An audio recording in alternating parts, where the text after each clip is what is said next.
Bonjour et puis merci de continuer à me suivre en vidéo.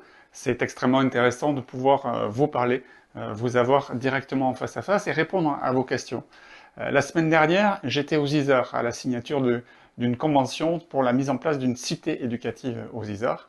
Et à cette occasion, un certain nombre d'entre vous m'a interrogé sur les énormes budgets qui sont engloutis pour vous, enfin pour certains d'entre vous, dans la politique de la ville, sans effectivement voir grand-chose apparaître.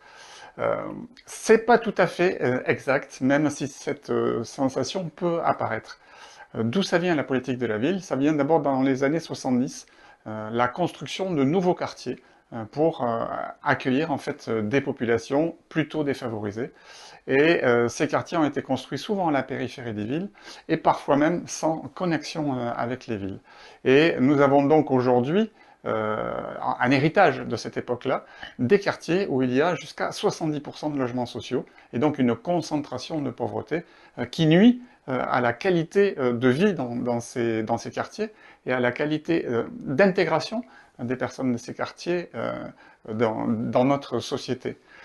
Depuis 2014, il a été décidé de ne pas faire que de la rénovation urbaine, puisque ces quartiers ont donné lieu à rénovation urbaine, mais le fait de casser des vieux bâtiments pour les remplacer des bâtiments neufs, si on transporte une population au chômage sans revenu dans un logement plus propre, mais toujours au chômage et sans revenu, on ne change pas sa vie.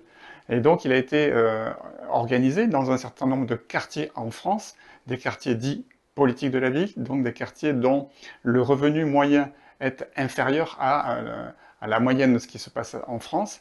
Il a été décidé de créer des actions spécifiques, des actions d'animation, des actions sociales, des actions bien sûr de renouvellement urbain, mais également beaucoup de choses pour permettre aux gens qui habitent dans ces quartiers de retrouver de l'emploi, de retrouver de l'activité, de retrouver une dignité. Depuis l'arrivée au pouvoir d'Emmanuel Macron, il a été décidé de faire encore plus, et notamment de commencer par l'éducation, parce qu'on ne va changer ces quartiers, on ne va changer leur histoire que si on change à partir de l'éducation. Et c'est là qu'a été décidé le dédoublement des classes de primaire et de CP, et ce dédoublement commence déjà à porter ses fruits.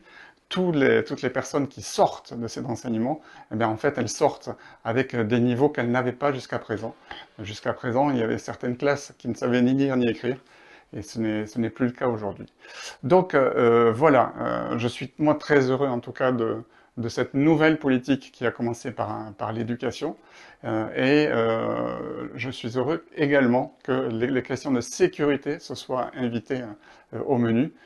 J'ai par exemple demandé que le quartier des Isards et le quartier de Bordeaux-Rouge soient classés en zone de reconquête républicaine, c'est-à-dire avec beaucoup plus d'effectifs de police sur place pour répondre aux besoins d'insécurité des personnes qui habitent dans ces quartiers. Voilà.